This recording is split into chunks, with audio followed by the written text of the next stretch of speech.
বিসমিল্লাহির রহমানির রহিম। আসসালামু আলাইকুম।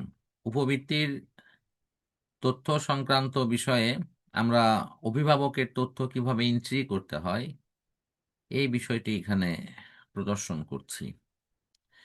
অভিভাবক হিসেবে আমরা তিনটা অপশনকে ব্যবহার করতে পারি।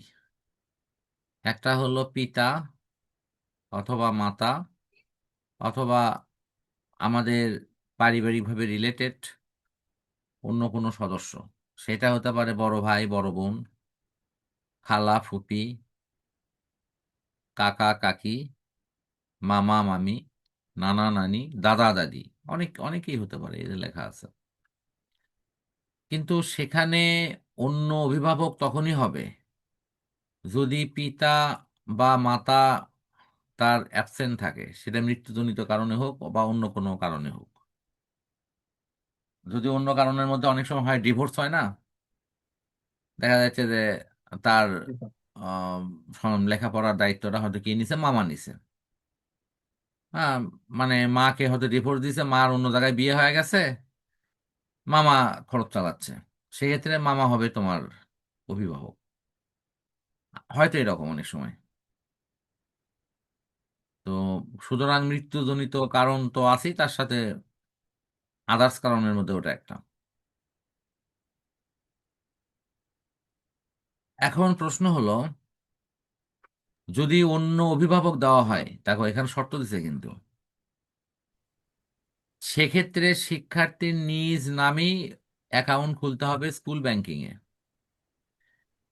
মানে এই যে স্টুডেন্ট ব্যাংকিং যেটা, তখন তাকে খুলতে হবে। এটা এই অন্য অন্য অভিভাবকের ক্ষেত্রে তোমার আর ওই মোবাইল অ্যাকাউন্ট আর ব্যবহার করা যাবে না।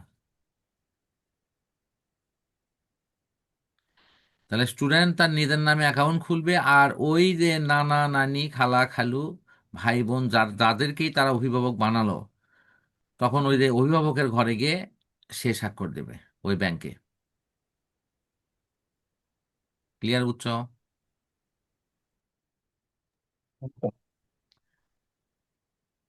তাহলে পিতা, মাতা এই দুটার ক্ষেত্রে স্কুল ব্যাংকিংও ব্যবহার করা যাবে, মোবাইল ব্যাংকিংও ব্যবহার করা যাবে। যদিও মোবাইল ব্যাংকিং এর ক্ষেত্রে রেস্ট্রিকশন দেওয়া আছে, মূলত নগদ। কিন্তু অন্যান্য অভিভাবক হলে সেক্ষেত্রে শিক্ষার্থী নিজ নামে স্কুল ব্যাংকিং খুলবে। অর্থাৎ স্কুলের ব্যাংকিং এর ক্ষেত্রে ওই ছেলেমেয়ের নামেই ব্যাংকিংটা হবে, কিন্তু অভিভাবক হবে হলো পিতামাতা অথবা অন্য কেউ, মানে তার পারিবারিকভাবে খুবই ক্লোজ রিলেটেড কেউ। আচ্ছা স্যার। আচ্ছা, আমার মনে হয় এটা ক্লিয়ার। এখন যেহেতু তোমার ক্ষেত্রে তোমার মা অথবা বাবার যে কারো আইডি তুমি ব্যবহার করছো, সুতরাং সেই তার এনআইডি দিয়ে এই নামগুলো লিখবা। সেই এনআইডির 10 অথবা 17 ডিজিট এখানে উল্লেখ করবা, তার জন্ম তারিখ দিয়ে দিবা। ওই এনআইডি থেকে লেখা বাংলা এবং ইংরেজি যে নাম যেভাবে বানান দেওয়া আছে ঠিক সে সেম লিখবা। আর মোবাইল নম্বর সেটাই দিবা যেটাতে তোমার নগদ খোলা আছে, এবং এই নগদের অ্যাকাউন্টটা হতে হবে ভেরিফাইড। নন তো স্যার, এই যে ভেরিফাইড এখানে আগে চাইছিল যে অভিভাবকের এনআইডি, তাহলে কি এনআইডি নাম্বারটা দিব এখানে? যদি ওই এখানে দিচ্ছে লেখা 10 অথবা 17 ডিজিট, কিন্তু এখানে শুধু লেখা অভিভাবক এনআইডি। না, ওই এনআইডি মানে ওই এনআইডি নম্বরটাই দিতে হবে সেখানে। আচ্ছা স্যার। 10 ডিজিট আর হয় স্যার হলো, আরেকটা বিষয়। আমি বলি, 10 ডিজিট হয় হলো স্মার্ট কার্ডে, আর হলো 17 ডিজিট হয় হলো তোমার আগেকার এনআইডিতে। হ্যাঁ, বলো। ও আচ্ছা। হ্যাঁ, তো স্যার, অভিভাবকের সাথে সম্পর্ক, এই যে এখানে একটা বলছে, তো এখন তো আমার হচ্ছে আব্বুটা দেওয়া আছে, তাহলে কি আমি এখন বাবা লিখবো নাকি হলো কি সন্তান এভাবে লিখলে ভালো হয়, কোনটা? না, তোমার উনি কে হয়? বাবা হয়, তাহলে লিখতে হবে। বাবা। হ্যাঁ, বাবা লিখে দিবা। তুমি যদি তোমার মায়েরটা দাও তাহলে মা লিখবা, আর বাবারটা দিলে বাবা লিখবা। ও, মানে আচ্ছা তোমার আচ্ছা। সাথে ওনার রিলেশন কি।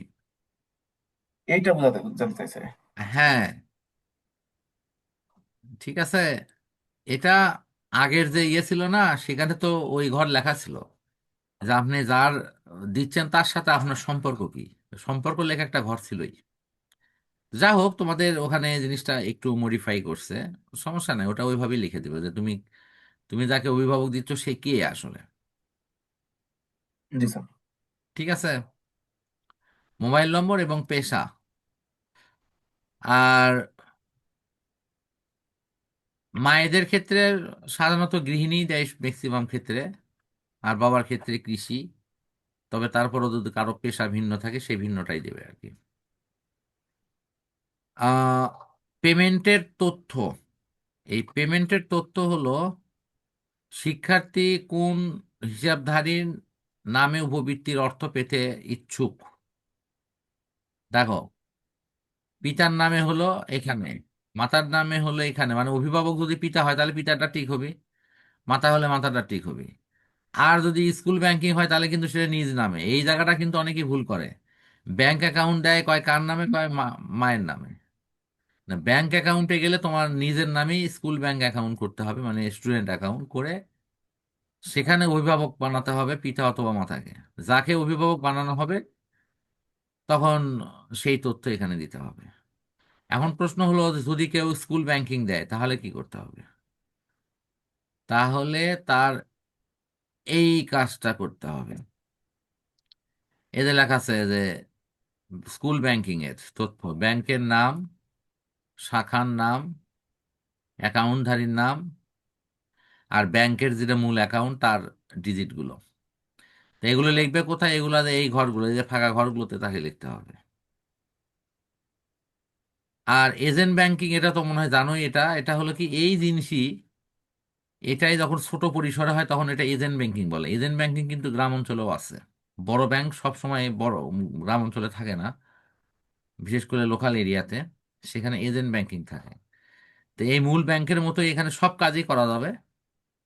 সেখানেও তোমার এই কয়টা তথ্যই, এই যে 1 2 3 4, এখানেও দেখো 1 2 3 4, এই চারটে তথ্যই একভাবে লেখা যাবে। বুঝতে পারছো কি?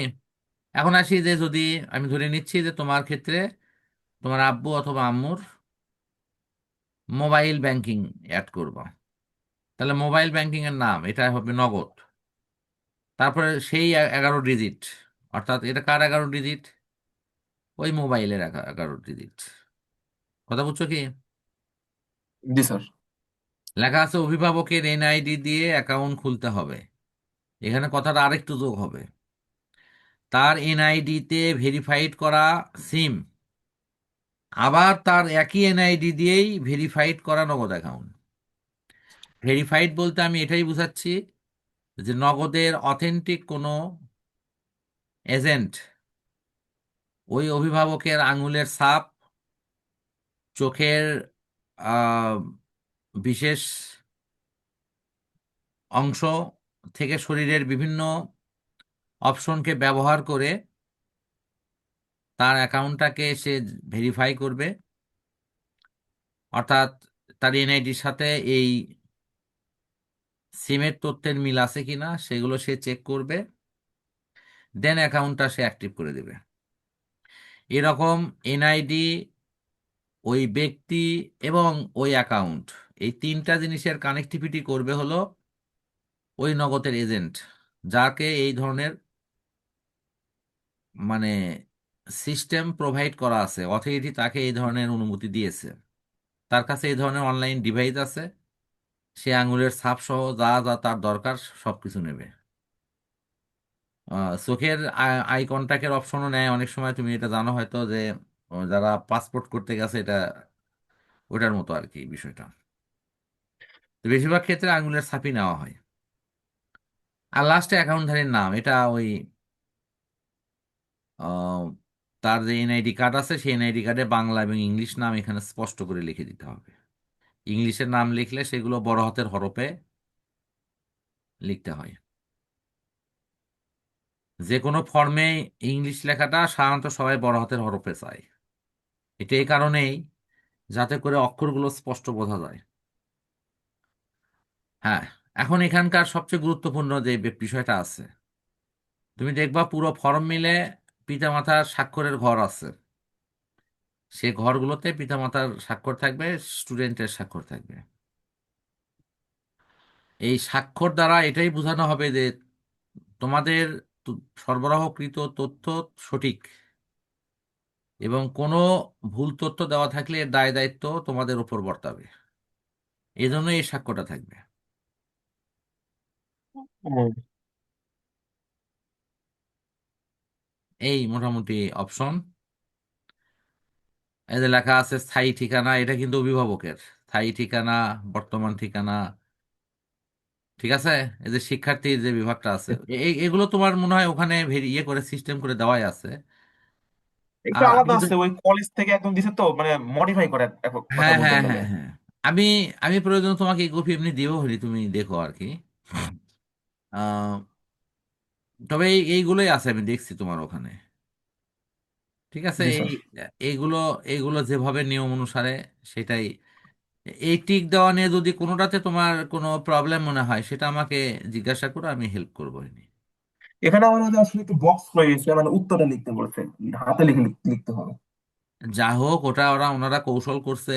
ওই কারণে যে টিক দিল, টিকটা হয়তো অনেক সময় কেউ একটা টিক দিয়েছে আর বারটা বুঝাচ্ছে, এরকম যাতে না হয়, লিখে দিলে স্পষ্ট হলো যে হ্যাঁ এটাই। আমি সেক্ষেত্রে একটা আমি বিষয় আমার একটু প্রশ্ন আমি আছে স্যার। আমি সেক্ষেত্রে এই পেজটা তোমাকে প্রোভাইড করলে হবে কি, তুমি এটা দেখে আর ওই অ্যান্সারটা করা তোমার জন্য সহজ হবে।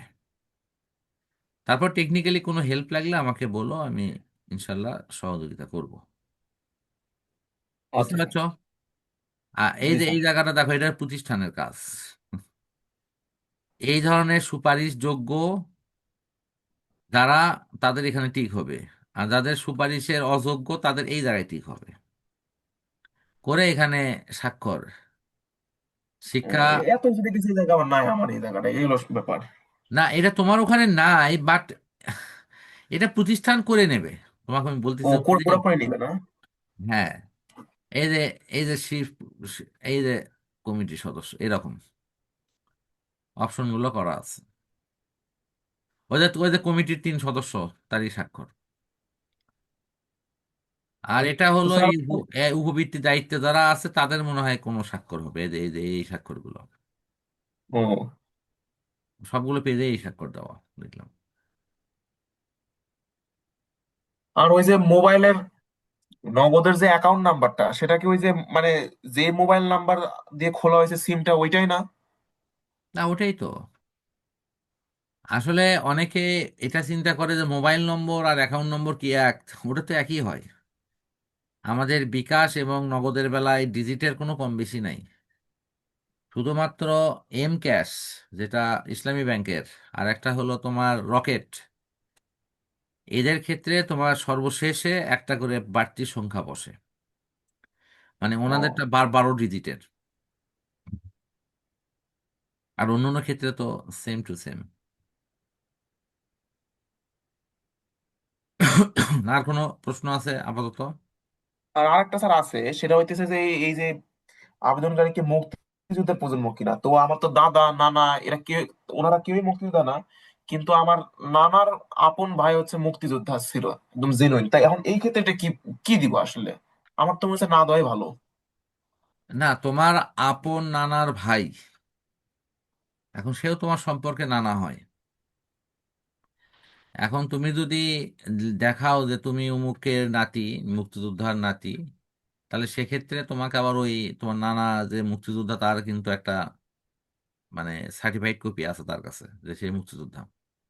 তাহলে সেই কপিটা আবার প্রতিষ্ঠানে প্রোভাইড করা লাগবে। ও, আর আরেকটা ব্যাপার কি, আমার মনে হয় কি না দেওয়াটাই ভালো, কারণ উনি যে মুক্তিযোদ্ধা, সে তার জন্য তো আমি আর কোনো ভাতা পাই না, তাই না?